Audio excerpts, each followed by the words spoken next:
হরে কৃষ্ণ বন্ধুরা, আগের ভিডিওতে তোমরা দেখেছিলে একটা জায়গায় গেছিলাম, সেখান থেকে বাড়ি ফিরে একটু কফি করে নিয়েছি।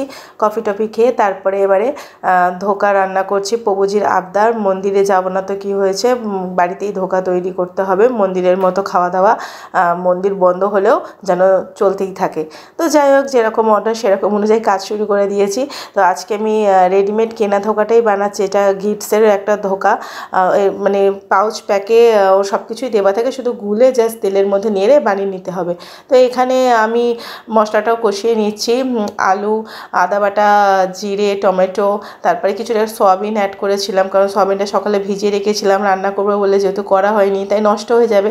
তো ওই জন্য সয়াবিন আর ধোকা রান্না করছি। আর এখানে আলু, বেগুন, টমেটো ভাতে দিয়েছি। এটাও প্রভুজির খুব প্রিয় এই ভাতেটা। আর এখানে ভালো করে মশলাটাকে কষিয়ে নিচ্ছি। আর যেহেতু ধোকাটা একদমই মানে নিরামিষ, কোনো রকম আদা রসুন এসব দেওয়া নিয়ে আমি পরেই দেখেই নিয়েছি। আর এই ধোকাটাই আমি তৈরি করি, আর তাড়াহুড়োতে ভালোও হয়, তাড়াতাড়ি হয়েও যায়। এরপর ভগবানকে ভোগ নিবেদন করে দিয়েছি। ভোগ দর্শন করো। ভোগে ছিল আলু, বেগুন, টমেটো ভাতে, ধোকা ভাজা আর ধোকার তরকারি, আর অন্ন ছিল সাথে। এটা হচ্ছে পরের দিন আমি তোমাদেরকে বলেছিলাম যে আমি বিছনার চাদর একদম পেতে রাখতে পারছি না, ম্যাট্রেসে প্লাস্টিকটা বেছানো ছিল বলে। আজকে কী করেছি, টান মেরে ছিঁড়ে ফেলে দিয়েছি, তবে পৌঁছি তুলে দিয়েছে। আমি বলছি এরমভাবে আমি থাকতে পারবো না, এরমভাবে পাততে পারছি না বিছনার চাদর, খুব অস্বস্তি হচ্ছে ভিডিও করতে, দেখতেও খারাপ লাগছে। তো এখানে সকাল সকাল আলু চচ্চড়ি করে নিয়েছি। আর এখানে পৌঁছি ব্রেড নিয়ে এসছে, কুল নিয়ে এসছে, তারপরে নিয়ে এসছে বিট। আজকে একটা স্পেশাল রেসিপি তোমাদের সাথে শেয়ার করব। তো এখানে দেখো লুচি করছি, ফুলকো ফুলকো গরম গরম লুচি, তার সাথে রয়েছে আলু চচ্চড়ি। তো রীতিকা খেতে বসেছিল, ওকে একটু ভিডিও করতে বলেছিলাম, ও কীরকমভাবে করে দিয়েছে দায়সারাভাবে। আসলে এখনকার বাচ্চারাই এরকম, মানে কতক্ষণে কাজ মিটিয়ে দিয়ে মানে চলে যাওয়া যায়। আর এখানে দেখো যে প্রভুজি যে পাউরুটিটা নিয়ে এসেছিলো, সেটা দিয়ে ব্রেড ক্রাম্বস তৈরি করে নিয়েছি। এখানে আলু সেদ্ধ করে রেখেছি। আর ব্রেড ক্রাম্বসটা আমি কী করেছি, টুকরো টুকরো করে মিক্সারে গুঁড়ো করে নিয়েছি প্রথমে। তারপরে এটাকে কড়ার মধ্যে ভালো করে একদম ঝুড়ো ঝুড়ো যতক্ষণ না হয়ে যাচ্ছে শুকনো, মানে ভেতরে কোনো ভেজা ভাব থাকবে না, ততক্ষণ অবধি নেড়ে নিতে হবে। এই ব্রেড ক্রাম্বস কিন্তু বাজারে কিনতে গেলে অনেক টাকা দাম নিয়ে নেয়, আর তাছাড়া ওরা কীভাবে তৈরি করে আমি জানি না। তো ভগবানকে যেহেতু ভোগ দেবো, তার জন্যই বাড়িতেই তৈরি করাটাই শ্রেষ্ঠ বলে আমি মনে করি। তো এখানে দেখো আলু সেদ্ধ করে নিয়েছি, গাজর, তারপরে বিট সমস্ত কিছু গ্রেট করে নিয়েছি, একটু কড়াইশুঁটি নিয়েছি, আর ব্রেড ক্রাম্বটাও তৈরি হয়ে গেছে। আর এখানে একটু মশলা করছি, প্রথমে মৌরি, ধনে, জিরে দিয়ে দিয়েছি। আর এর সাথে একটা শুকনো লঙ্কা দেওয়া গেলে ভালো হতো, কিন্তু আমার যেহেতু বাচ্চারা খাবে সেই জন্য আজকে আমি শুকনো লঙ্কাটা দেবো না।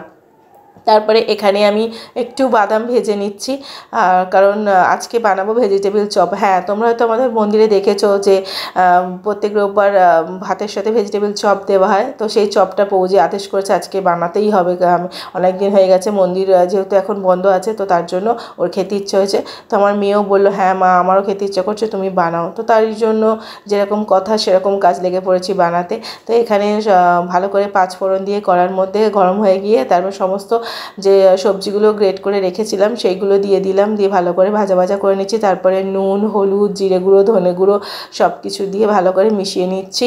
একদম কোনো রকম এখানে জল অ্যাড করব না, কিন্তু সবজির মধ্যে দিয়ে যে জলটা বেরোবে সেটা দিয়েই পুরো রান্নাটা করব। তারপরে একটুখানি আদা ঘষে দিয়ে দিচ্ছি। আবারও বলছি, চাইলে তোমরা একটু কাঁচা লঙ্কা অ্যাড করতেই পারো, কিন্তু আমি দিচ্ছি না, তার কারণ হচ্ছে আমার ছোটো ছোটো বাচ্চারা খাবে, ঝাল দিয়ে দিলে ওদের খাওয়ার আনন্দটাই মাটি হয়ে যাবে। এখানে আলু সেদ্ধ করে রেখেছিলাম, সেই আলু সেদ্ধটা এবার ভালো করে মিশিয়ে নিচ্ছি। পুরটা রেডি হয়ে গিয়েছে, যে ভাজা মশলাটা করে রেখেছিলাম সেটা গুঁড়ো করে নিচ্ছি মিক্সারে, সেটা দিয়ে ভালো করে মিশিয়ে নিচ্ছি। তারপর আর একটুখানি বাকি আছে পুরটা রেডি হতে।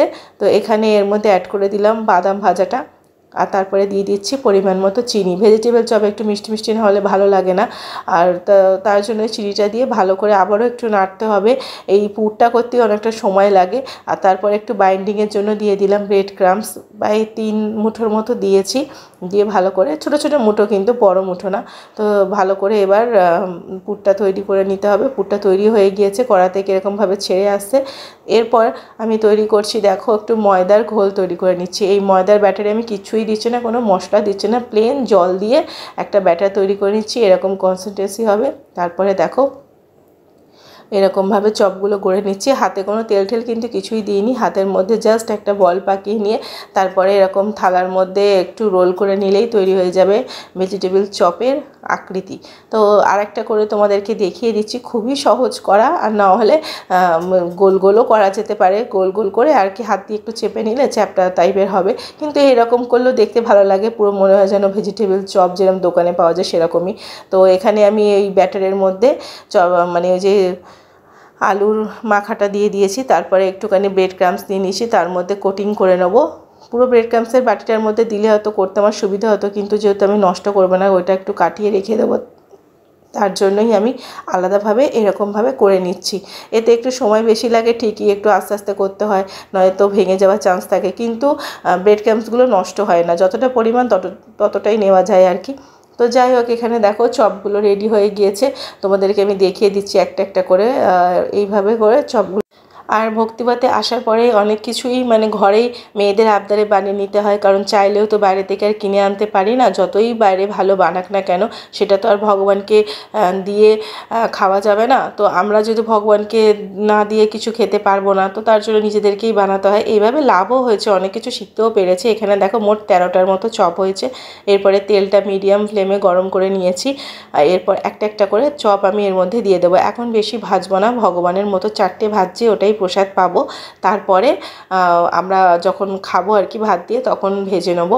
যাই হোক, এখানে দেখো চপটা দেওয়ার পরে আস্তে আস্তে করে একটু নাড়িয়ে দিচ্ছি, কারণ এই সময় চপটা নরম আছে, ভেঙে যাওয়ার চান্স থাকে।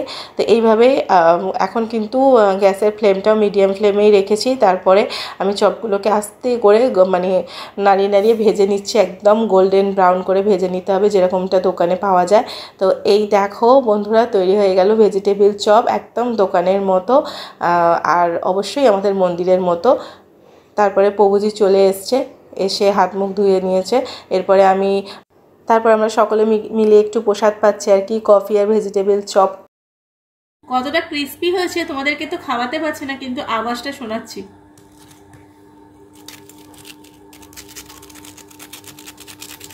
বুঝতেই পারছো, আর খেলে তো একদম অবশ্যই বাড়িতে একবার ট্রাই করো। প্রভুজি খেয়ে রিভিউ দিচ্ছে, তোমাদেরকে দেখাচ্ছি। এই ডুবিয়ে খায়, ভেতরটা দেখো ভেঙে, বলো।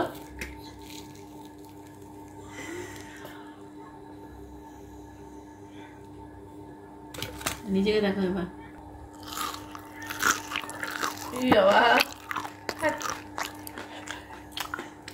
দুর্দান্ত খেতে হয়েছে।